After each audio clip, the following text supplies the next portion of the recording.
So my name is Florian Cossy.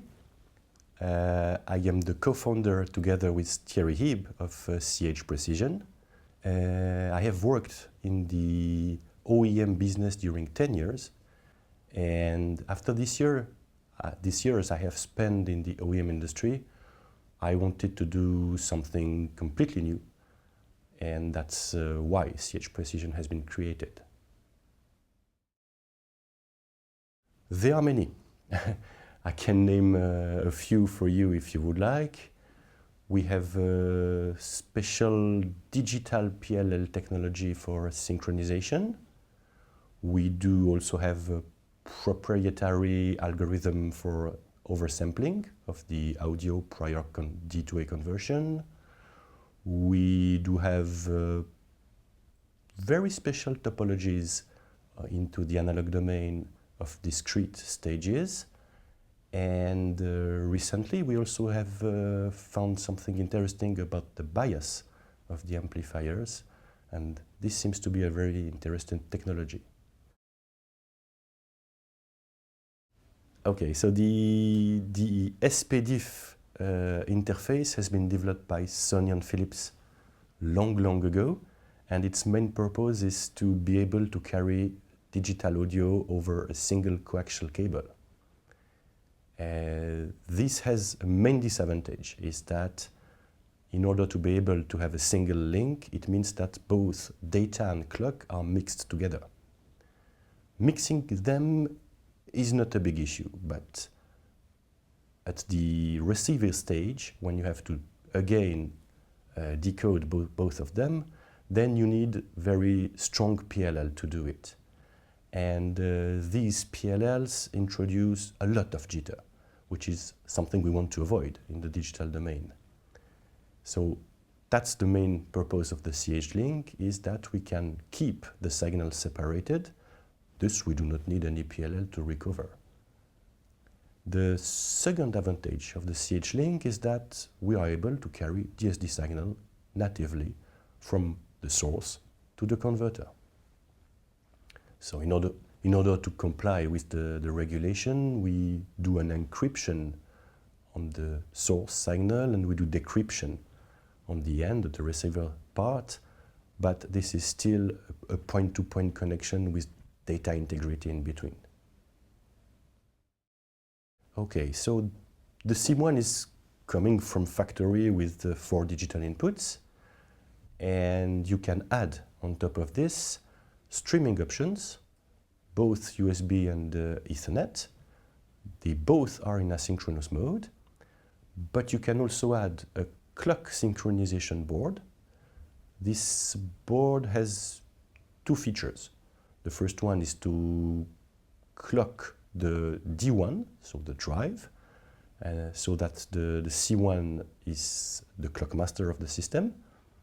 The second option is to have an external clock generator and to be able to synchronize all units on this generator. Then there is also the analog input option, which can turn the C1 into a full analog preamplifier, analog input to analog output with volume control in between. The streaming board, okay? So the USB board its main purpose is for having a simple connection to a computer, and that the computer is basically seeing the C1 as a D2A, an external D2A board. And this is very useful if there is no network. This connection is able to handle signals of DSD, and also PCM, but only up to 24192. The Ethernet streaming board is a bit more complex. It requires a network.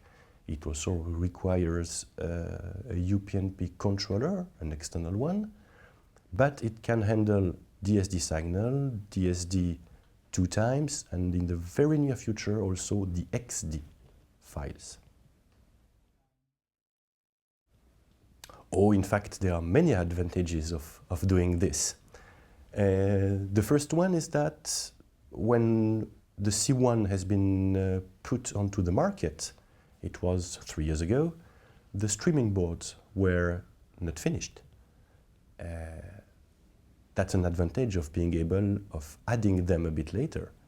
This means that all C1 users, for example, have their unit absolutely up to date. If they want to add a streaming board, they can. Let's imagine that tomorrow there is a new standard with a new connector for carrying digital signals. There are very high chances that we develop a board which becomes compatible so that everybody, all C1 owners, can add this board and so have a future-proof unit. The L1 topology is relatively simple.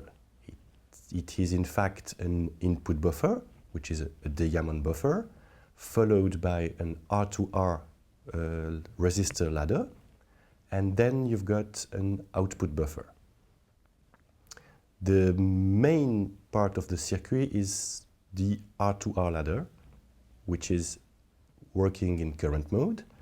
This way of doing is allowing the use of a single switch for the signal path. This way of doing is relatively better than using the voltage, the standard voltage cells divider, in order that it allows less switches on the signal path. So maybe also a few words about the power supply itself inside the unit. We are using standard regulator in series mode for the output stage, but for whatever is very critical, like the R2R divider, then we have a shunt mode regulator for doing this task. So the main advantage of the diamond buffer is its simplicity. It's a buffer which has no global feedback, and it's only what we are calling emitter follower in the path. So that's the main advantage. It has, in fact, a disadvantage using this kind of circuit, is that you can have a slight drift of DC from input to output, and under certain conditions, you need to compensate it. That's the disadvantage. Oh, so it's completely different. The C1 is what we call a mix of digital and analog volume control. So basically you have big steps in analog which are done, and in between it's done via the DSPs, so in the digital domain. And you've got 3 steps into the C1. It's 0, -6, and -12 dB.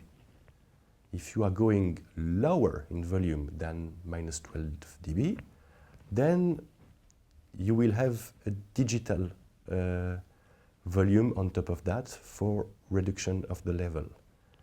And as soon as you start to go to really low level, let's say -30 dB, which is -12 plus -18 in the digital domain, -18 means that you are losing 3 dB of resolution. 3 bit, sorry, not 3 dB, 3 bits. If you are listening at very low level, there is an obvious advantage of using an L1 preamplifier over keeping the C1 volume control in itself. So the M1 first has one transformer which is dedicated to the input stage. So that's one of the big difference compared to the A1, which has a single transformer. And another advantage of the M1 over the A1 is the bias circuitry. Into the A1 we have taken as a compensation the output stage. That's the most important one. But into the M1 we have also taken the driver stage into the compensation loop for the bias. So the M1 is even more stable in bias than the A1.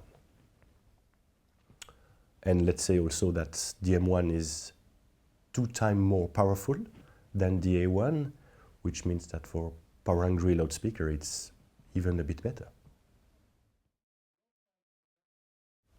Yes, actually, all our products are called something one. I mean, D1, C1, L1. So this is what we are calling the line 1. We are planning to develop and produce a line 2, which will be a line less expensive. Don't expect product which will be 10 times lower in price, but I hope and believe it will be something like 2 times less than the current line. So the next product is the P1. So this is the missing link in the one line. I mean, P1 stands for phono. So it will be an external phono preamplifier for both MM and MC cartridges.